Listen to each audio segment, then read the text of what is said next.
Hello and welcome to Generational Wellbeing with Dr. Lum. Thank you for joining me today in this series where I help bring awareness to the patterns that have led to disease and help you and provide you with tips on how you can start making changes from disease to wellness for you and your family. Thank you again for joining me today. Please like, share, subscribe with anyone you think will benefit from this topic. So today I will be talking about connection with your kids and communication to help build resilience.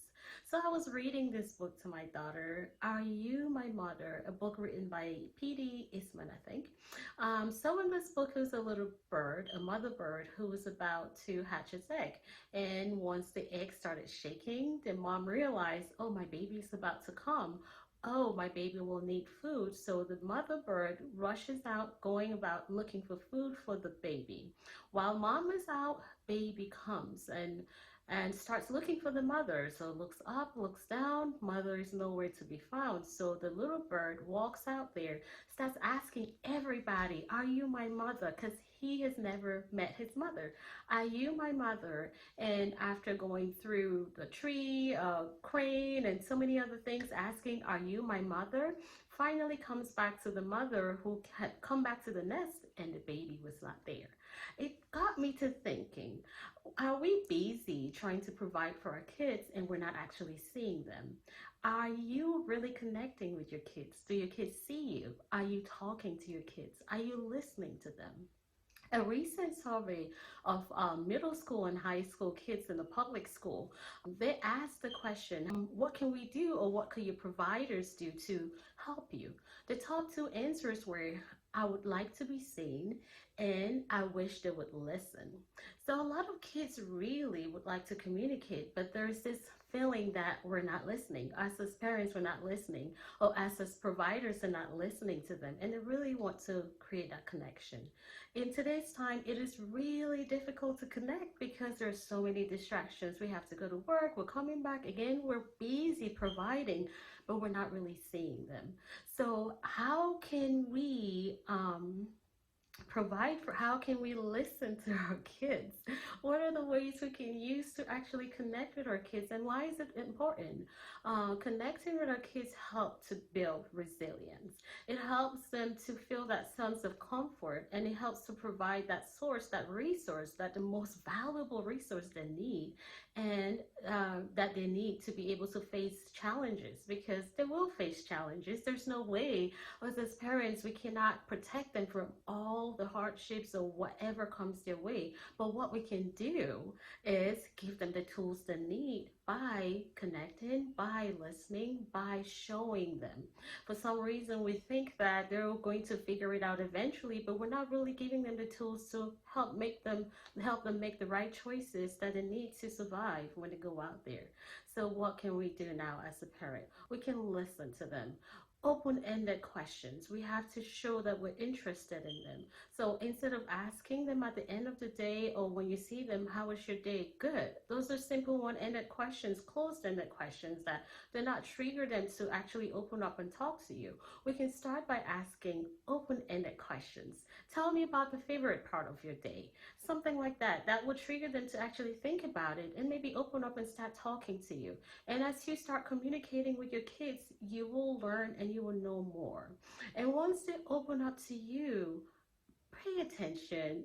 Keep the phones away. Avoid listening to a YouTube channel. Avoid looking at your messages, and really put everything aside. Eye contact. I'm here for you.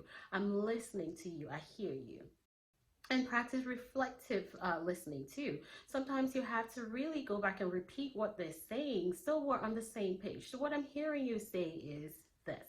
At least they know you respect them enough to listen to them, or you're present. It really shows that you're really present and paying attention to what they're saying. The next step is, if they open up to you and really voice a concern, please do not dismiss it. Actually validate it. I understand. I see that you're feeling this way. It's easy to dismiss, oh, is that it? Or it's easy to say, oh, that's not a problem. But really validate it, because it may not seem like a problem to you, but it could be a really valid problem with something that is really causing some kind of stressor in your life. So being able to validate, I see you. Again, those are the top two reasons a lot of kids will say they don't feel like they're seen, they don't feel like they're listened to. So I see you, I understand, or I may not even understand, but I hear you. And offer your help. And when we're offering help too, it's easy to offer do A, B, and C without really realizing, can you really do A, B, and C? Are you comfortable with doing it this way? So provide options. Really troubleshoot the problem with the kid. That way they feel like they have a power or a say in helping to fix the problem. It's their life after all. I don't think anyone feels comfortable with someone who would just tell them, do it this way, my way, or the highway. And a lot of times that's how we communicate with our kids. We're not validating them as humans, as people who are uniquely built in a certain way. So we have to make sure we're giving them the choices. Have you tried doing it this way? Have you tried doing it that way? How about trying this other way? Because I mean, there's no one solution to any problem. There's so many ways we can do it, but our goal here is to provide them the options and help them through it so they're comfortable with the choice or the actions that they're actually taking. Because if they're not comfortable or we are not listening, they're going to go ask their friends. They're going to go to the internet. They're going to go find the answers from other places, from people who have no idea what they're talking about. And that leads me to the next thing, where sometimes we have to also pay attention to their nonverbal skills. Sometimes they don't want to talk to you. Sometimes they want to be left alone. And the tendency is for us to say, you have to come say hi, you have to say this. It's okay for them to not want to talk to you. You don't want to force them to talk when they're not ready to.